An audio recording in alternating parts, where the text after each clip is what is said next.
Al, it's a great pleasure and an honor once again to welcome you here in Copenhagen. I know it will be great, but I only have one concern, because the organizers have given you only 10 minutes. I'm so thrilled to see how you'll manage that. Please, welcome. Good to see you. Good to see you.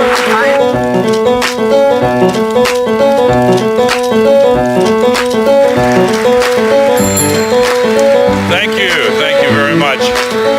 And thank you, Connie, for your very warm words and for your outstanding service as the European Commissioner for Climate and in the other positions you have held. I want to also acknowledge with gratitude David Miller, Director of International Diplomacy for the C40, who I knew when he was the mayor of Toronto. And I don't know who's here now and who's not, but I want to acknowledge Eric Garcetti, your incoming chair, who is a wonderful friend, and Hidalgo, your outgoing chair, who is also a wonderful friend, and Mike Bloomberg, who has done such wonderful work with this organization and many others. Steve Mills, you may not know, but he is with me here with the Climate Reality Project. And next month, November 20th, we're having a day-long 24 hours of reality. And as I said to some of the mayors that I met with and talked through some slides with earlier, any city who wants a slideshow on that day, I have personally trained 25,000 men and women who are expert on giving a presentation about the crisis, its solutions, and how to mobilize to implement these solutions. So, 10 minutes, huh? Should be enough to clear my throat. But actually at this point, there are only 3 questions that remain to be discussed where the climate crisis is concerned.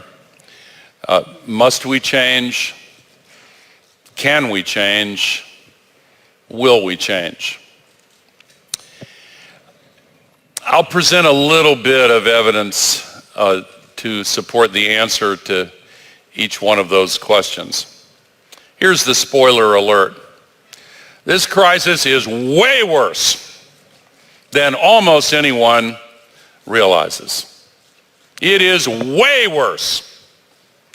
And it is getting worse still way more quickly than most people realize. You know, the scientists have done such an amazing job. They're so dedicated. They don't get paid for this. Thousands of them from around the world have just done an incredible job. They are culturally conservative. Not conservative in a political sense, though some of them are, some of them aren't. But when I say culturally conservative, here's what I mean.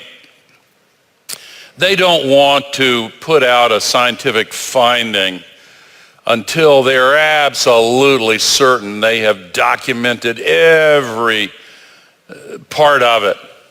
And every question that could possibly be asked, they want to make sure they've exhausted every avenue toward an answer. And so sometimes when they will tell you privately, oh my gosh, this is just unfolding as a disaster, they will not put that in a scientific paper because they can't prove every aspect of it yet. The reason I'm telling you this is partly in an effort to explain why this crisis is so much worse than we, the general public, have generally understood. You know, we're treating the sky as an open sewer. We're putting 142 million tons of man-made heat-trapping global warming pollution into the sky every single day. It stays there on average roughly a century. It builds up over time. The accumulated amount, especially since the end of World War II with the global economy growing so much in the last 70 years, the accumulated amount of this heat-trapping pollution now traps as much extra heat as would be released by 500,000 Hiroshima-class atomic bombs exploding every day in the lower atmosphere. An incredible amount of heat. And that's why the temperatures are going up. But in some ways, that's the least of it, because more than 90% of this extra heat's going into the ocean. And with apologies to Las Vegas, what happens in the ocean doesn't stay in the ocean. It comes back to the land where people mainly live. The majority of people who live in cities live near coasts, by the way, and the sea level rise is one of the second-order consequences. When the oceans warm up as much as we're warming them up, a couple things, well, more than a couple things, but a couple of things happen that are really important. Number one, the storms that come from the ocean to the land get much stronger.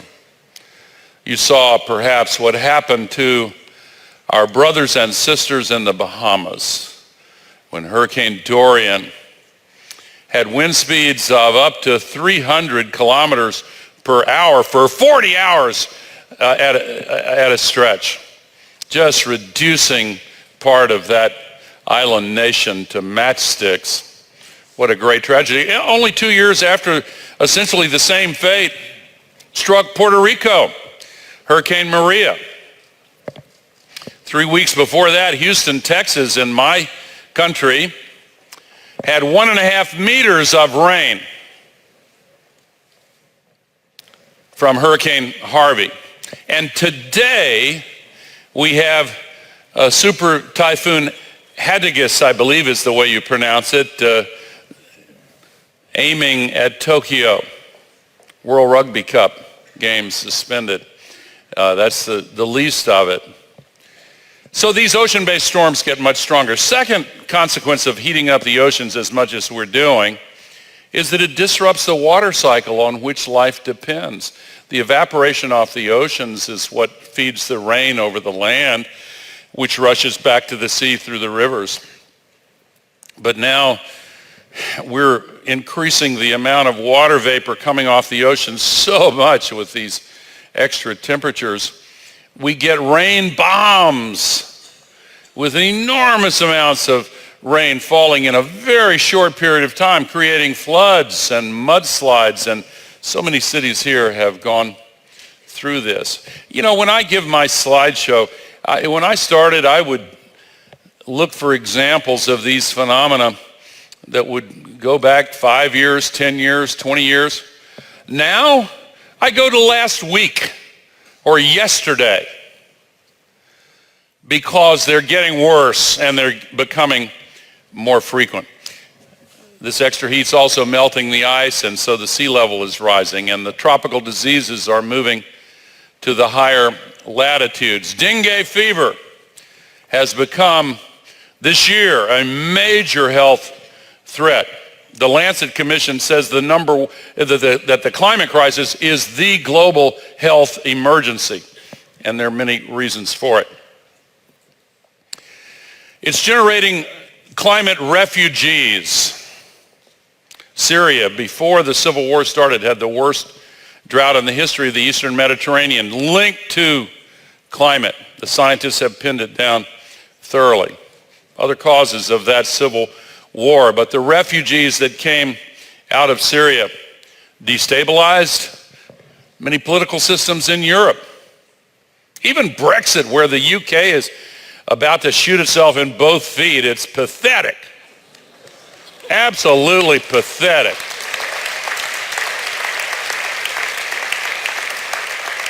I'm not a UK citizen, but boy, I don't know why they don't have another referendum, because the people, they realize now, a whole bunch of them, they're not going to vote for that again. But anyway, they were stampeded.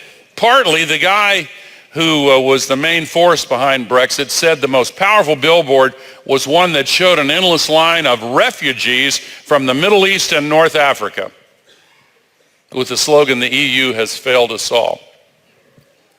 Political disruption. They're now predicting as many as 1 billion climate migrants in this century.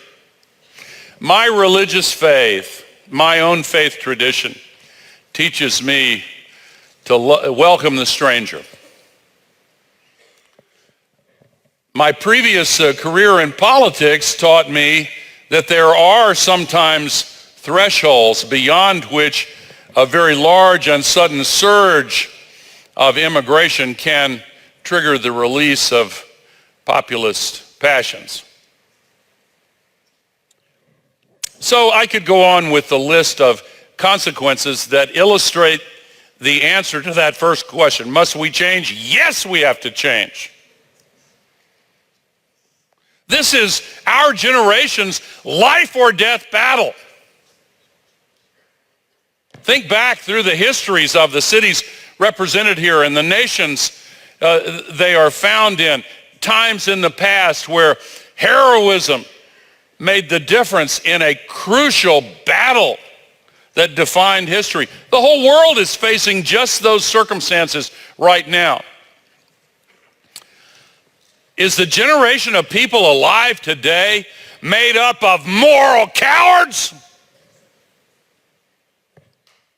Are we really so easily manipulated into lethargic complacency by an organized campaign by polluters purchased and paid for by the polluters who are the principal source of this global warming pollution, to pull the wool over our eyes, to deceive us, to cause us to disbelieve what we can see with our own eyes?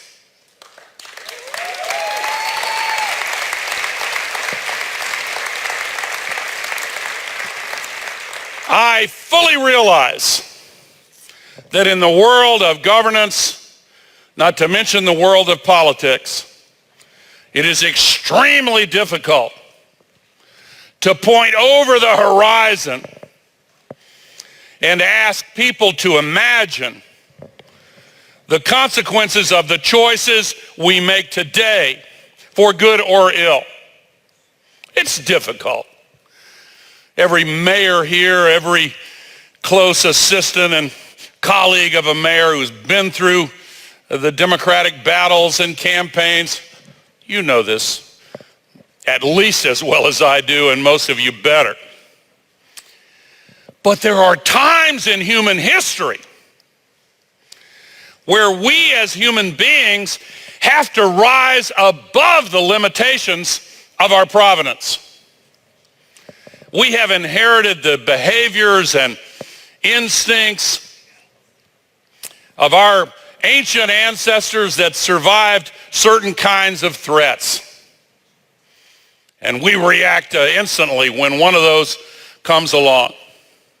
And we are vulnerable to greed, we're vulnerable to ego, we're vulnerable to all kinds of human weaknesses and failings. We all know that. We're human beings.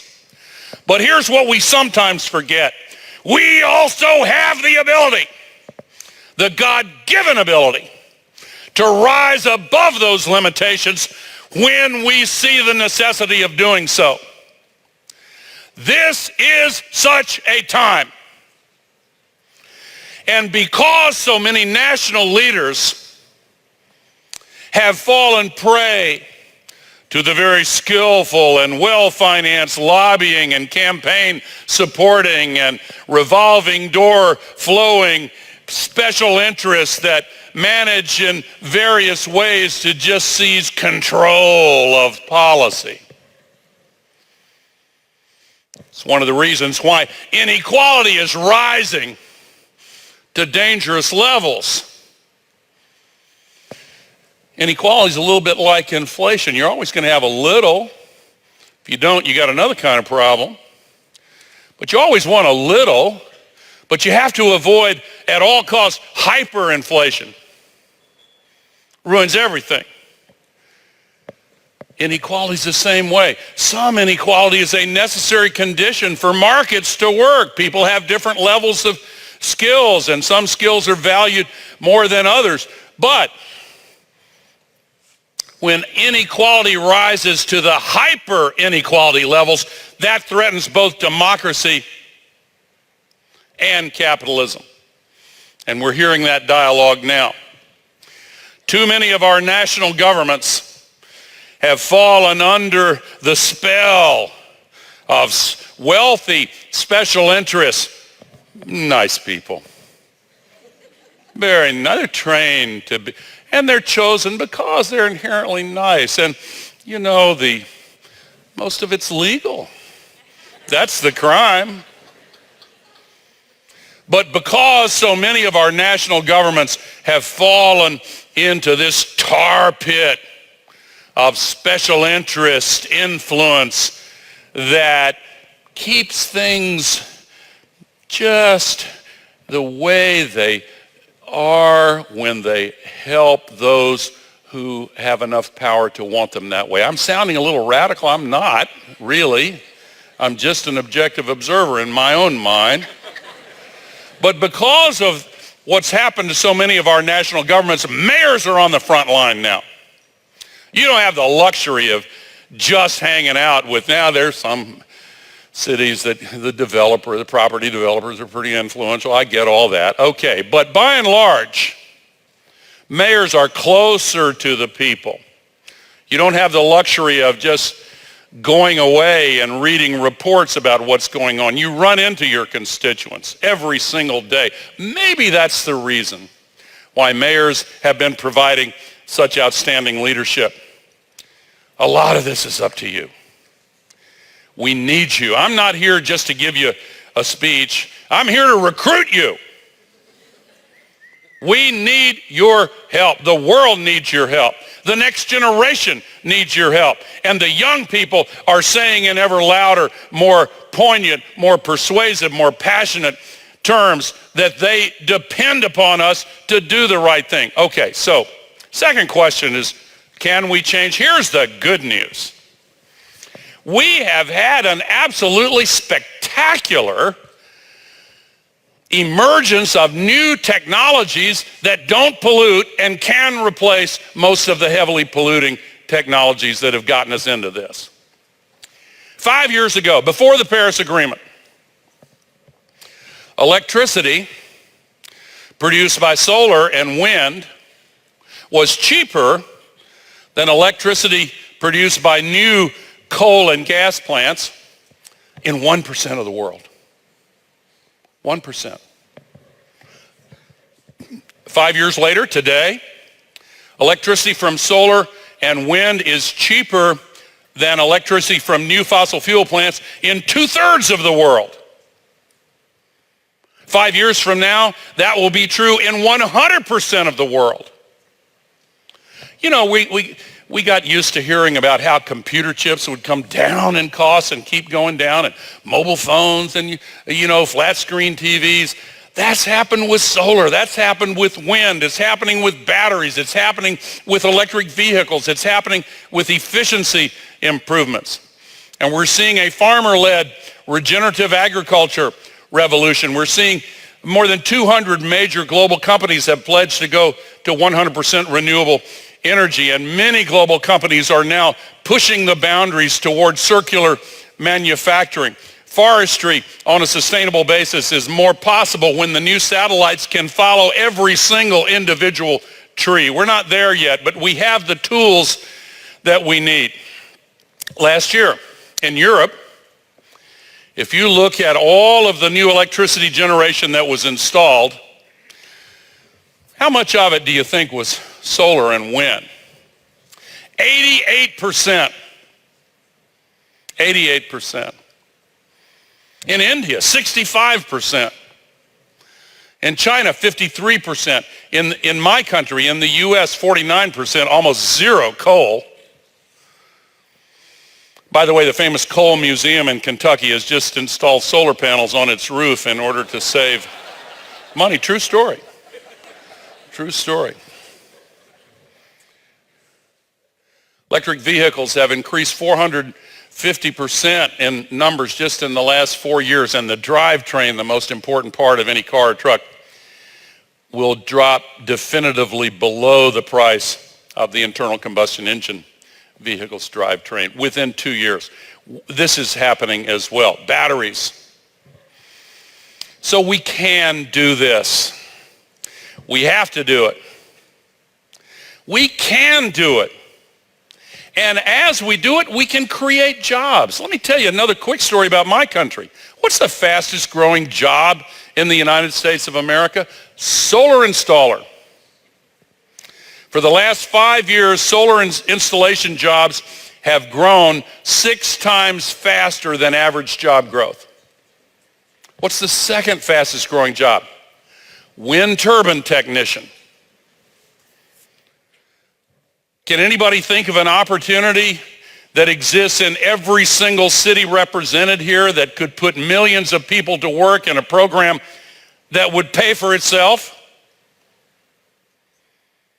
Retrofitting buildings. 25% of the global warming pollution can be traced to grossly inefficient residential, commercial, and industrial structures, and could be stopped with more insulation, better windows, LED lighting. Why don't we do that?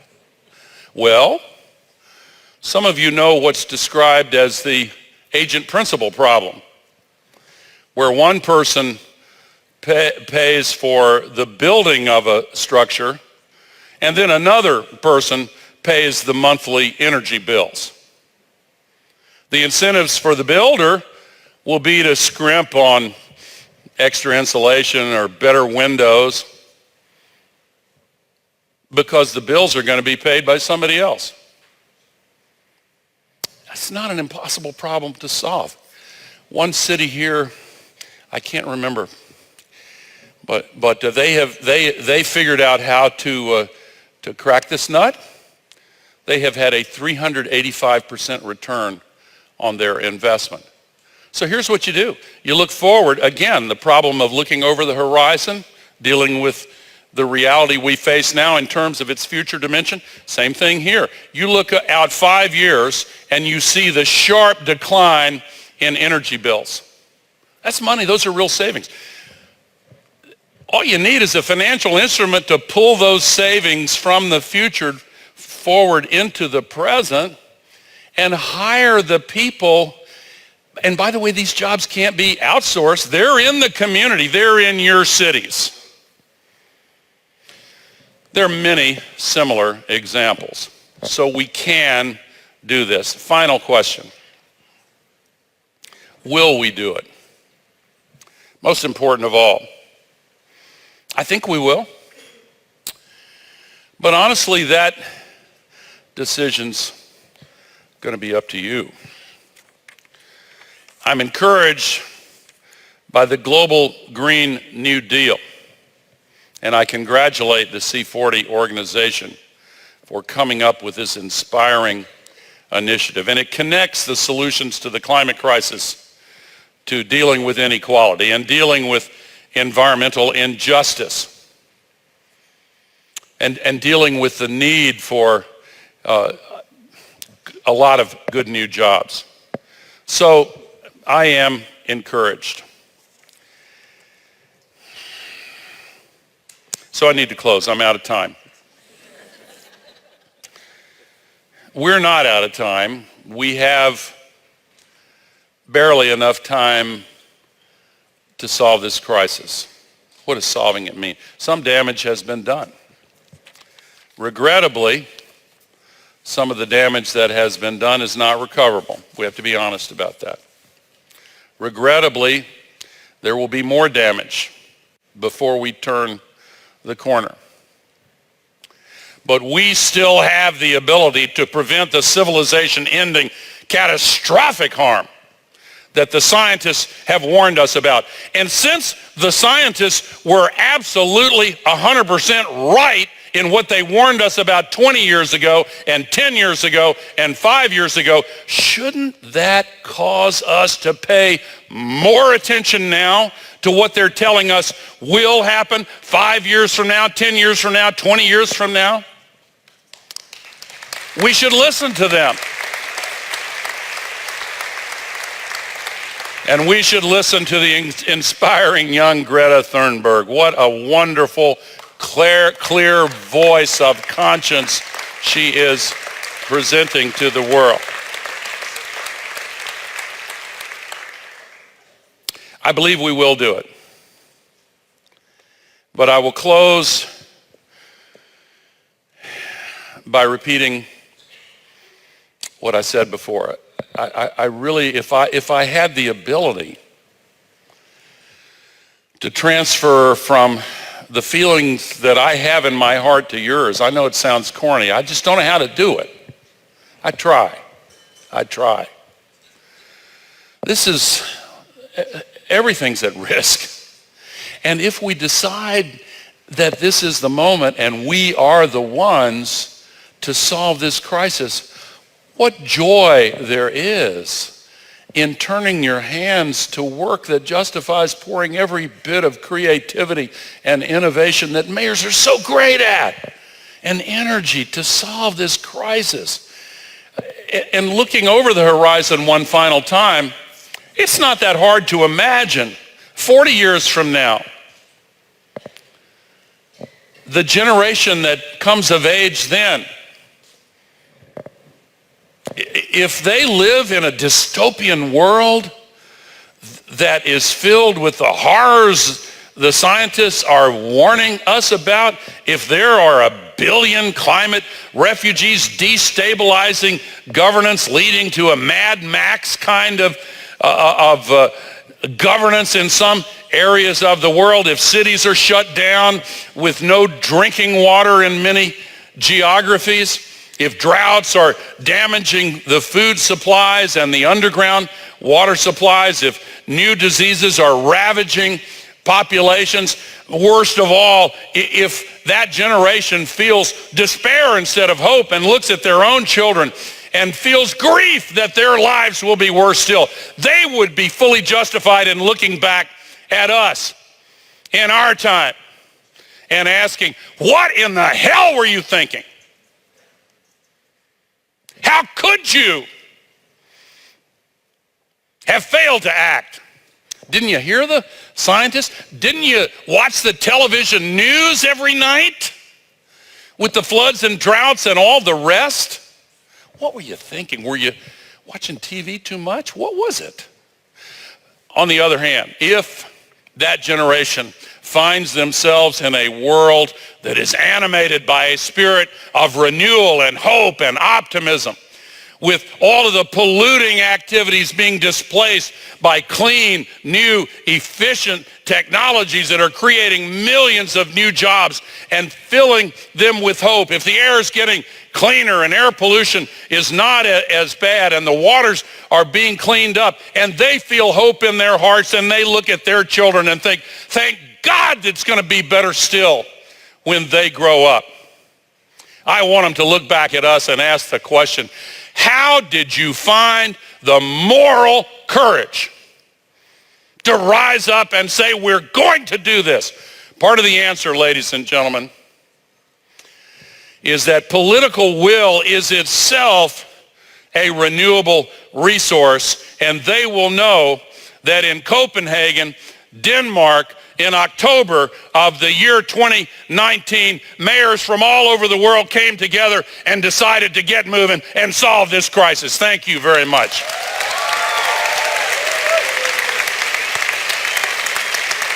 Thank you.